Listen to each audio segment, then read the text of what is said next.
Ang atong unang pagbasa naghisgot og pagtuo. Matod pa niya, ang pagtuo mao ang pagkasiguro sa mga butang nga di nato makita. Lisod sa ning kasiguroan, no? Ya di ni ma-explain kung why example. Ang example sa pagtuo mao si Abraham. Wa siya kay bao og unsay sunod mahitabo, pero mibiya siya siyang nasod. Niya kay mituo man siya nga ang Ginoo mo'y tag-iyas kinabuhi, nga mo'y naghatag ngadto kaniya ni Isaac. Sa dihang niingon ang Ginoo, ihawa ang imong anak. Iya lang sang gituman, iya lang sang giihaw ang iyang anak. Nga matod pa diri sa atong unang pagbasa, bisan tuod og wa madayon niyag dunggab tong iyang anak, pero tungod kay naa naman siyang hunahuna nga andam siyang mopatay siyang anak tungod og alang sa pagtuma niya sa Ginoo, mura ra gidawat ni Abraham ang iyang anak nga usa ka patay. So equivalent sa nis pagtuo ni Maria, nga si Maria wa mipatay sa iyang anak, pero kung atong tanawon mura siya accomplish. Ug sa ato pa nang balao dinhi accomplish, kay wa man gyud siya ni babag, wa gyud ni babag. Iya rang gitugutan nga ang iyang anak ihawon. Kung kamo pa kaha ang dunay anak nga ihawon sa inyong atubangan, sa inyong mga kontra, saman mubabag mo o muuyon? Mubabag. No, basta yawanon mubabag dayon na, pero og di gani yawanon muuyon ra gid na.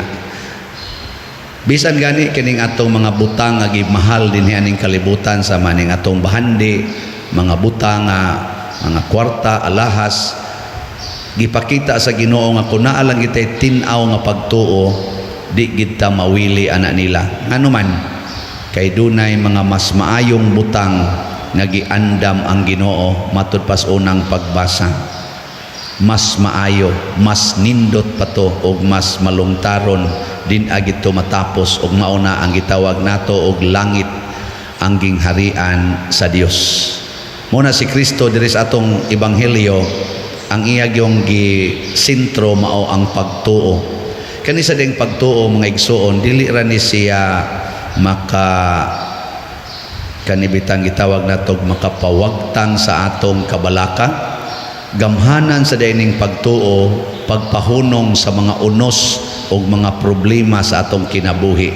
Basta mutuo ta ang ato sang mga problema, kaning mga sakit, way kwarta, magkagubot atong kinabuhi, na idaghan nga mga problema ba, kanang mga failures, mga problema tungod kay ang imong mga kaliwat na nag-unay away, ang imong pamilya wa na magtingganay, imong mamagpapa ga-divorce na, nangabit na, na-addict na ang imong mga anak.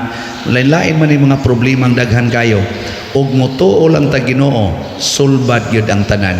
Muna si Kristo panahon sa kaning bawod, kusog kaing bawod, ang mga kuwang sa pagtuo nga mga apostoles nangaratol, kabuang silag pukaw sa Ginoo. Ang gipangita ni Kristo niingon dayon siya, wala ba kamoy pagsalig, or asa naman ang inyong pagtuo? Nikono pangutan ako no nang imong kaugalingon o kanang imong tupad karon, ingna kono siya, maratol pa ka og problema nga, ingna maratol kag problema niya, mingon sa na siya nimo, kanang imong naong wa ka maproblema na. Kay karon ra bang panahon na sa naong palandaan nangaratol na, pertigyo problemahan ato sa atong naong nga unta kining atong naong di man gid unta ni atong hinimo. Muna si Saint Thomas Aquinas or kani si Santo Tomas de Aquino, usa ni siya ka great theologian o philosopher.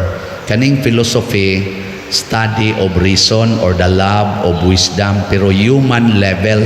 Kana bang mga scientific nato nga mga studies ba, mo nay philosophy. Ang kaning theology, study of God. Masabot anang mga butang nga tuas langit. Unya ang philosophy mo kontra na sa theology, kay ang philosophy based on reason man, scientific ba, gitawag na nato sa philosophy of empirical knowledge, kana bitang ma-acquire nato through our senses, kaning atong bodily senses. So mo nang mingon ta, dili makitaan, di ko mutuo, o di mahikap, di ko mutuo, di nako maobserbahan, di nako mapruibahan, di ko mutuo. Nya makahikap di ka Ginoo, dili away Ginoo. Makadungog di ka Ginoo, dili away Ginoo. Ana, kakita di kag kalag, dili away kalag.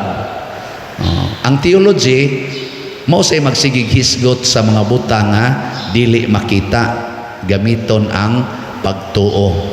Na si St. Thomas Aquinas iya nang gitsuway og gi-connect niya ba, gasugod siya din his kalibutan sa makita sa atong reason, unya iyang gipatugbaw ang iyang reason nga motan-aw sa dili makita. Mo nang duna na siya gitawag og 5 ways of knowing God.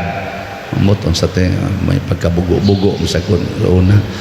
Quinquivie man siguro to, quinquivie kanang the 5 ways to know God.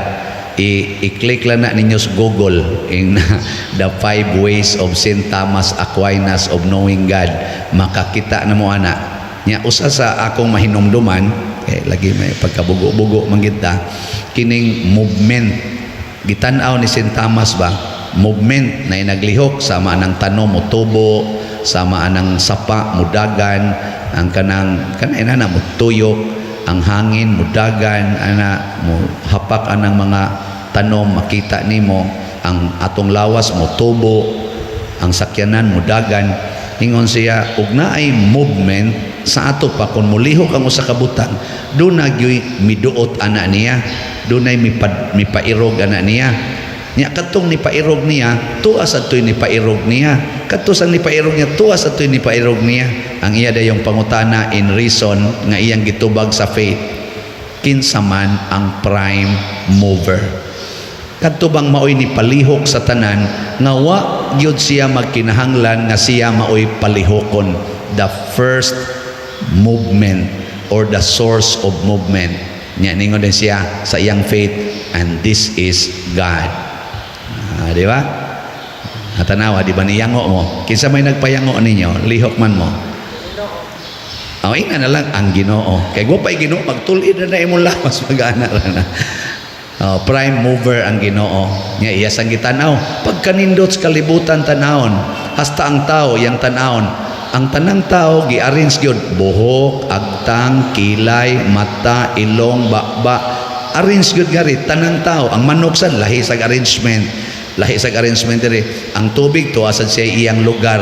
Wa magsagol, wa magkiyos ba, wa magkasagol, wa mo nag-arrange sad ang bukid lahi sad, ang dagat lahi sad, ang langit lahi sad, ang mga bituon tanan na ay order in the universe, na ay order in our kaniganing dinhis kalibutan, na asay order ang atong lawas, gi-arrange ang kasing-kasing, wa gitipon sa tinai, ang gilahi-lahi gid sila ba?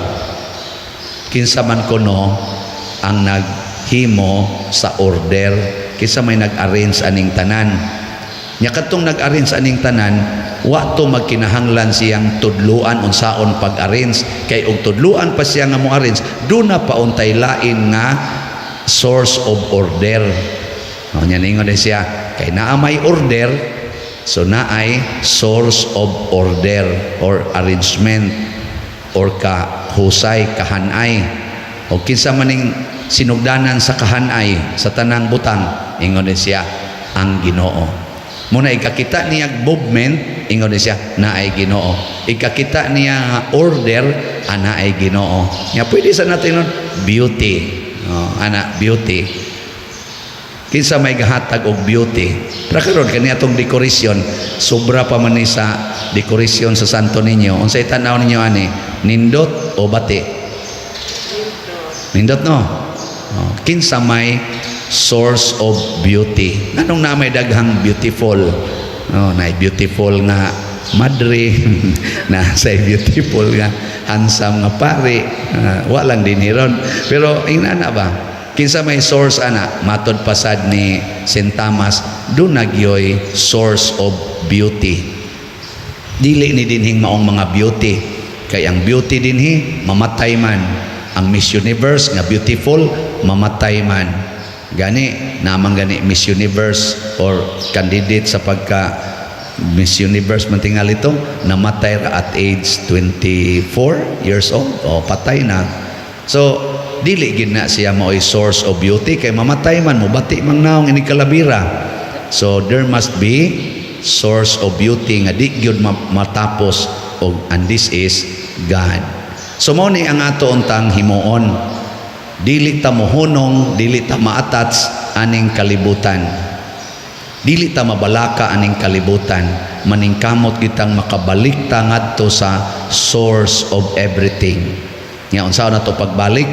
Si Kristo mao ang atong agianan. Siya sad ang atong paulianan. Kay siya man sad ang atong gigikanan.